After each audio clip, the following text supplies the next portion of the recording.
Hello, ladies, and welcome back to our channel. It's been a minute. Your girl has not been feeling very well lately. I'm recovering from a very bad flu, but here I am. We're recording, we are here. So, welcome back to our channel, and thank you so much for joining us. So, what are we talking about today? Today, I'm going to talk about my healing journey. It's story time. I've been enjoying telling stories of my healing journey lately, and today we've got another story. How I stopped drinking alcohol. That's the topic that I'm going to talk about today. And if this resonates with you, then I'm happy you have joined us today. So, if you're looking for calm, for comfort, for peace, for clarity in the midst of chaos, then you are in the right place. Let's talk about self love and how self love helped me stop alcohol. Yes, ladies, when you start this journey of self love, you release any behaviors that no longer serve you, that no longer support your health and happiness. And you want to shed all the versions of yourself in order to become the most authentic version of you. So, that's what the journey of self-love encourages, to become the best version of you and to stop all the habits and patterns that no longer serve you. And alcohol, drinking of alcohol was one of mine. You know what, guys, I stopped drinking alcohol, I think 2.5 years ago. I've been sober for 2.5 years. My journey with alcohol is not, I wasn't an alcoholic. No. And I wasn't drinking excessively, but your girl loved her drinks. I loved to party. So I was exposed to alcohol, I think, from the age of 16, because I grew up amongst uncles. All my uncles drank alcohol, and then when they came to our house, when they visited, it was party at my house, you know. It was always a party time at my mother's house, because my uncles loved their alcohol, and there would be alcohol everywhere, beers and all that, and my uncles looked so happy. Even my mom or her friends, or even when we grew up, you know, just seeing your neighbors, and every time there's a party in the neighborhood, people are holding, they're drinking, they're holding alcohol. So my thinking in the belief that I had behind alcohol, or behind drinking alcohol, ladies, was, in order for you to be happy, for you to be the life of the party, you needed to be holding a bottle somewhere, either a glass of wine or a bottle. So that was the reason behind my drinking, because I was a party girl. I liked to party, but I thought no one could ever enjoy a party without alcohol. So for me, that was my belief, and that was my thinking behind the drinking of alcohol. So 16, I was exposed to alcohol. I remember my sister had a graduation party, and when I was 18 or so, and I was the one serving alcohol at that party, and I was drinking also. I wasn't allowed to, but you know what? I was a party girl. Anyway, so that continued until I got married. But my husband was not a drinker. My husband is not a drinker of alcohol until today. But he knew that I liked my drinks. So anyway, that was my life.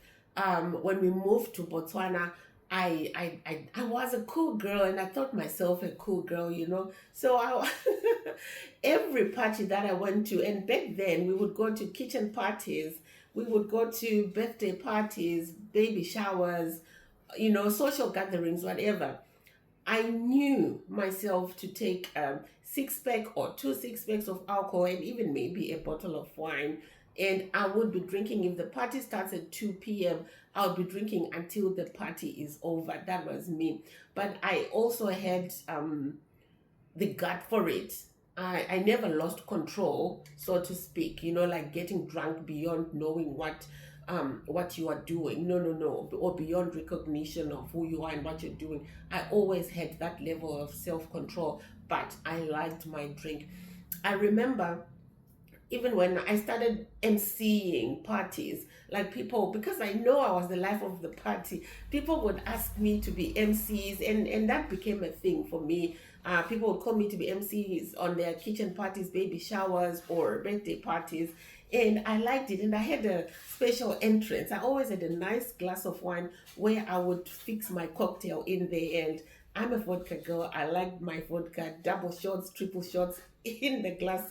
And for me to prepare for this emceeing role, I would start drinking from 8 o'clock at my house so that I'm preparing, to have fun. I'm preparing to be cool. I'm preparing to be funny. I'm preparing to be the coolest MC. And it got popular. People liked me to MC. They wanted me to MC their parties. And that was my thing. I had to prepare myself with alcohol. You see? So that was the system that I had in place when it came to social gatherings or social party. I had to prepare myself for parties because I believed that in order for you to have fun at a party, I needed the assistance of alcohol. So well, this continued until I started my journey of self love when I was 45 years. Because I remember, ladies, funny thing, if my husband and I go to a concert or a show, I would actually laugh at girls who I would see holding one bottle from the beginning of a show to the end of a show. I would laugh at them and say, "Oh my God, how could one person just hold one beer?" Because my husband and I would spend the entire show queuing for alcohol. Who was the smart one then? Because we'll miss the show, we'll miss out on the show because we're busy queuing for alcohol. Yet those girls with one bottle the entire show would enjoy the show that they paid for, you see. But according to me, that wasn't cool. Those people were not cool. But ladies, this was the system that I needed because I needed that courage in order for me to face people. I didn't know that I could just face people in my nakedness. I didn't know I could face people who I was, like in my real self. I didn't know. I was ignorant of that fact. I didn't know. I thought drinking alcohol was the way to be cool. That's what made me fun. That's what made me accepted with people, and that's what made me be lovable. I didn't know people could love me in my real self because I didn't even know my real self anyway. So ladies, so this was my life as far as the social gatherings are concerned. But this is not the only place that I wore a mask, that I had another character that I performed in order for me to be accepted. In my house, in my marriage, I also was performing. I wasn't my real self because I didn't know who I was, but I performed the role of a wife. I performed the role of a mother. I performed the role of a daughter in law. I performed the role of a daughter. I performed the role of a sister. I performed the role of an auntie, and I performed the role of a friend. All the roles that I had in my life, I felt like I was pretending. I felt like I was pretending. I didn't know what was going then back then, but all I know that is all I know is my life was, if you look at me, if you would look at my life, you would see that everything is perfect. I had a nice job. My family was okay. I didn't have problems in my house. But how come I wasn't fulfilled? How come I wasn't happy? If someone could look at me, they would think my life was perfect. But when you go to sleep at night, all the anxiety came out, all the lack of self-worth, the feeling that I'm not good enough, the imposter syndrome. Even at work, I had a huge imposter syndrome because I thought I wasn't good enough. So in all the areas of my life, I thought I wasn't good enough, that I wasn't safe to be myself. So I had to put up a performance, so that people accepted, so that I could do whatever I needed to do then. So at work, I had imposter syndrome. I had to put up some fake confidence. You see, I had to people please my boss. I couldn't stand up for myself. Even in my house, I had to make sure that my husband and my kids are happy and do everything that I could to make sure that they are happy. You see, my friends, I would conform to what my friends wanted. At the parties, I wanted to be a cool person. So I put up a performance through alcohol because I didn't feel safe. I didn't feel good enough to be in front of people in myself, like the real me. I thought I needed extra, um, what extra aid, extra assistance in order for me to be in front of people. So that became exhausting. And then my life was tainted with resentment, frustration. But I didn't understand. I didn't understand why I wasn't happy. I didn't understand why I wasn't fulfilled. I didn't understand why I wasn't having real fun, genuine fun, because all this confidence that I put up was fleeting. It was short lived because you drink alcohol today to perform at a party. Next weekend you're drinking alcohol again. Next weekend you're drinking alcohol. Even at work, you constantly are pretending to be a confident person, but deep inside you feel it in your gut that I'm not okay here. You are anxious. You're covering up. My life was a covering up from my finances, my work, my marriage, my family, everything, my social life, my friends. It felt like I was pretending, and it erupted in 2020 when I suffered a depression when I moved to UK. That all that erupted, the frustration, because something happened. I don't know what it was, but I knew I wasn't happy.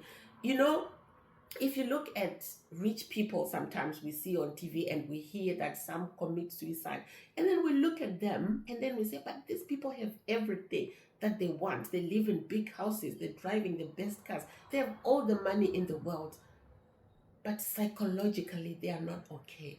Psychologically they are not okay. So that's exactly what was happening with me. If you looked at my life, it felt like I had everything. It felt like my life was okay because I didn't have problems in my marriage. I didn't have problems with work. I had a good job. My kids were going to private schools. I was driving the nice cars, living in a nice house, all that. But I wasn't happy with myself. So when depression hit, my life was sad. I wasn't happy in 2020. Then I decided to seek help. Okay? I decided to seek help, and self love was introduced to me. You see, so when you're not okay psychologically, it means when I was introduced to self love, then I discovered that there were patterns in my life that were contributing towards my depression. Habits, the things that I did, my behavior, things that I did in my life that were contributing towards my depression. And starting therapy or starting the journey of self love meant I had to be aware, to be self aware, so that I can put a finger on the behaviors to see I no longer want this doesn't serve me. I no longer want this doesn't serve me. And drinking alcohol was one of the behaviors that I knew it didn't save me, and it was contributing towards my depression because I was using alcohol as a mask. I was using alcohol to escape from the present moment because my reality, I wasn't happy in my reality, and alcohol was an escape so that I could deal with the world. You understand? I could deal with my reality, and I used alcohol to do that. Fine. So when I started therapy, when I started this journey of self love, I remember one of my teachers asked me, and then they said, Aluta, do you know yourself? Who are you? When do you feel like you are behaving, you are yourself in your reality? And I looked at him and I said, I don't know what you're talking about. Then he asked me, when did you get married? Tell me your life history. Then I told them I got married at 20 straight from my mother's house, and I had kids immediately. Right. And then he said, so where do you find yourself in that mix? Have you ever experienced yourself in that mix? I didn't even know what he was talking about. I then came to realize after some days of therapy and my teachers teaching me self love that I was missing in the entire equation of my life. Remember, I got married straight from my mother's house. And in your mother's house, all that you worry about is how your mother feels about you, how your mother sees you. And you have to do everything to please your mom so that you're okay in that house. Whatever you do, you need to get permission from your mom, and you need to make your mother happy because you're living in their house. And from that, living my mother's life, I moved into my husband's life and then kids. So my job, my responsibility is to please other people just shifted from my mom to my husband.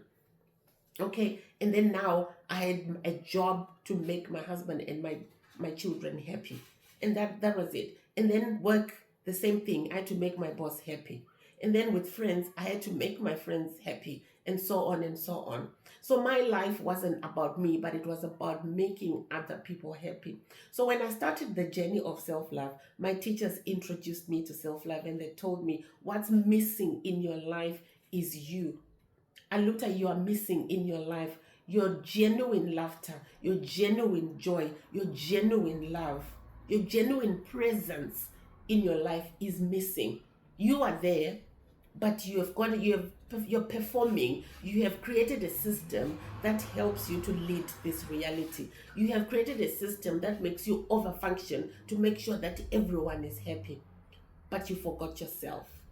You forgot yourself. So they introduced me to self-love, and self-love is that part of you that, ladies, we always forget. Every time you feel frustrated, you've done something and you're not fulfilled, it's that loneliness. It's that feeling of loneliness that you feel inside. You've got everything but you still feel empty. It's because you are missing in the equation.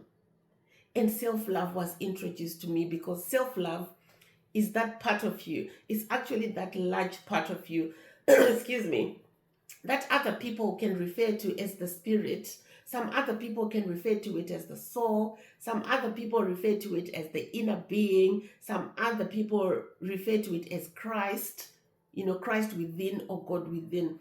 That's whatever you want to call it. That's the larger part of you that we in our human form are just a garment. That spirit soul, that inner being wants to experience life through me. I'm just a garment experiencing this world on behalf of my soul.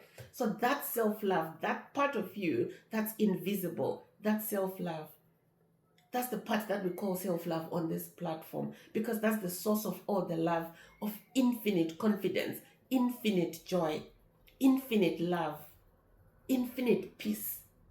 That's where it comes from, because that invisible part of you is what's connected to God, or it's what's connected to the universe. So that's what was introduced to me, that I need to awaken that part, because when you are frustrated outside, when you're creating a system that helps you lead this reality, it means you just forgot that you have that large part of you, that spirit, that soul. That's the one that's connected to God. You see, that's the one that's connected to the universe, and that's the part of you that's all knowing, where kindness is, where grace is, where giving is, where compassion is, where calm is, where peace is, where love is, where the joy is, and it's infinite. So when you lead the world performing, seeking validation from other people, seeking recognition from other people, seeking love from other people, you are just looking for that in the wrong place, because you forgot you have it inside. So when we say look within for comfort, you are actually looking at that spirit, that soul, that part of that invisible part of you. That's where your love is, that's where your joy is. But when we look for it outside, you are actually looking for it from the wrong place, because the people outside where you're seeking validation also don't have enough love for themselves. They are also struggling, looking for joy, looking for inner peace. So it's scarce out there in the physical form, in the physical reality. That's scarce, and we fight for it. But when you come within and you discover and you shine your light on the invisible part of you, on self-love, that's where true everlasting, true lasting confidence comes from. True joy, true love, true giving, true comfort. That's where it lies, in self-love here. So that's what I was taught. And then I started the training of letting this self-love lead, letting this larger part of me, this invisible part of me, guide me and show me the right way, so that I don't have to create systems. I don't have to overfunction, in this reality, but you're relying on the inner guidance, on the inner wisdom, on the inner intelligence to lead your life and you realize that this is the part of you are just you in your physical form are just you're just a garment. You're just the vessel, but the spirit is experiencing life through you through the present moment. So when I discovered that I was missing in my life, so they encouraged me to start living life in the present moment, start living life from the present moment, because drinking of alcohol was giving me temporary confidence. You see, drinking of alcohol was giving me temporary confidence, but now knowing that I had my larger self, my inner being, where true confidence comes from, I needed to listen to that. And that required me to stop overthinking, to learn, to unlearn overthinking, to unlearn people pleasing, to unlearn drinking of alcohol, because all that people pleasing, frustration, drinking of alcohol, anxiety, it suppresses the inner being, it suppresses the soul from experiencing the reality. It suppresses the connection because you're always connected to that power. But when you drink alcohol, you are suppressing that power and you're now functioning, you're performing on another level that is not fulfilling, because the confidence that you get from alcohol is fleeting. So now that's how I stopped alcohol, because now I had in another source. I discovered the true source of confidence. I discovered the true source of joy, the true source of love, and now I did not need external validation or people to accept me, right? And also knowing that this larger part of me, my self-love, inner being, my spirit, my soul, is also existent in everyone. So I didn't need to make people happy. I didn't need, to make sure that everyone is comfortable or everyone is happy or to people please, because each and every person has that larger part of them where they can also tap into to be happy, because this is where true happiness comes from, within. So when I understood that, ladies, I knew immediately that I didn't need to have alcohol, because now I had a true source of confidence. And I went cold turkey on alcohol. That was January 2023. I went cold turkey on alcohol, and I've never looked back until today, because now, look at me today. I stand in front of people. My career has improved. My finances, my marriage has improved. My family, all my relationships, myself, my relationship with self, my spirituality, it has improved, and I have lasting confidence, because there is no fear here. Because when you drink alcohol and when you put up a performance out there, it means you don't feel safe to be yourself. You don't feel you're good enough to be accepted. You see, you feel embarrassment, insecurity. You are insecure and you don't feel like you're good enough to be accepted the way you are. So you want external aid, external substances to give you that courage to be in front of people, or to hang out with people, or to fit in, or something like that. But with true confidence, knowing that this is part of me, an extension of God, there is no fear, because there's nothing impossible with God. So you remove that fear, and then you are confident who you are in yourself, in your true self, and you can be in places, in spaces that you never thought you could be, because you have true confidence. So ladies, this is how I stopped drinking alcohol, because I became authentic, because I have trust in my inner being that is connected to God, that is connected to universe, and I know I'm just a vessel. This reality, I'm experiencing this reality for my soul. I'm just a vessel, but my spirit, my soul wants to experience every moment of my life, of this life. And I wouldn't want to suppress, to do anything, or to take any substance that will suppress that feeling of knowing God is working through me. I'm experiencing this world for God. So whatever I'm doing, whether I'm driving, I'm sitting here talking to you, I'm fully present. I'm drinking water, I'm eating an orange, I'm reading a book, I'm talking to someone. I'm fully present, because I'm seeing divinity in everything. I see divinity in everything. I see anyone, even the person I'm talking to, I see divinity, because I see it as, God speaking to God. You understand? So I wouldn't want to take anything, to do anything that compromises that that feeling, that knowingness. I wouldn't want to do anything to suppress that feeling that God is experiencing this world through me. You understand? So that's how, just understanding or overstanding that self love is true confidence. That self love within me, that's where true joy comes from. That's where comfort and peace and inner joy, that's where it comes from. Life becomes so delicious when you know that. I remember when there's a girl here in our group. When I started talking to her, she said, Aluta, I want to be connected 24/7. And she didn't know, she just knew that she wanted to be connected. And I knew exactly what she meant, that she was seeking. She felt lonely. She wanted to be connected to something else. And I knew that she was seeking that connection. She needed to find inner self. She needed to find self-love, to discover her spirit soul so that she could stay connected to it. My sister calls it tuned in, tapped in, and turned on.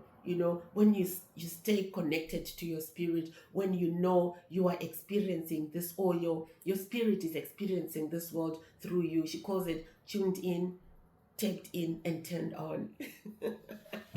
So that's how I stopped drinking alcohol, ladies. Just discovering the self-love part of me, that is true confidence. I don't need external substances. I don't need external validation from people, but just knowing that I function from self-love. I let self-love lead, make decisions. It removed all shame. It removed all insecurities. It removed all the fears that I had, because when you are insecure, when you're not feeling safe, you want to put up a performance or to take something so that you can mask that fear and appear confident. But there's no need, because I know I'm always supported. I know the world, the reality is working through me. Everything happens through me and for me.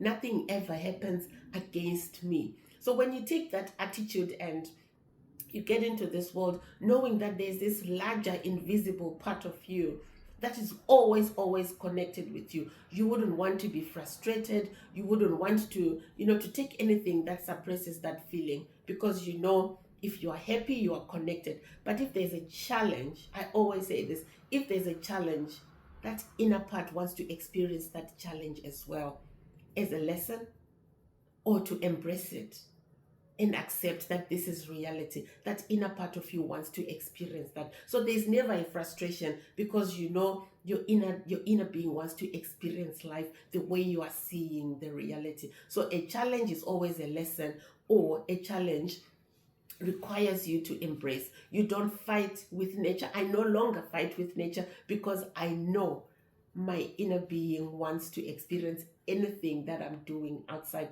and I will never do anything to compromise that feeling that my inner being is experiencing life through me.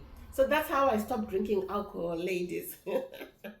I hope this resonates with you, and check your patterns. Be aware, check your patterns. Whatever you're going through, it might not be alcohol, but something, some pattern, some behavior, some habits that frustrates you, and you can release this, but you're doing this out of fear. You're doing this because you feel you're not good enough, you're not sufficient for something, you're not adequate. You just feel, something is not sitting well.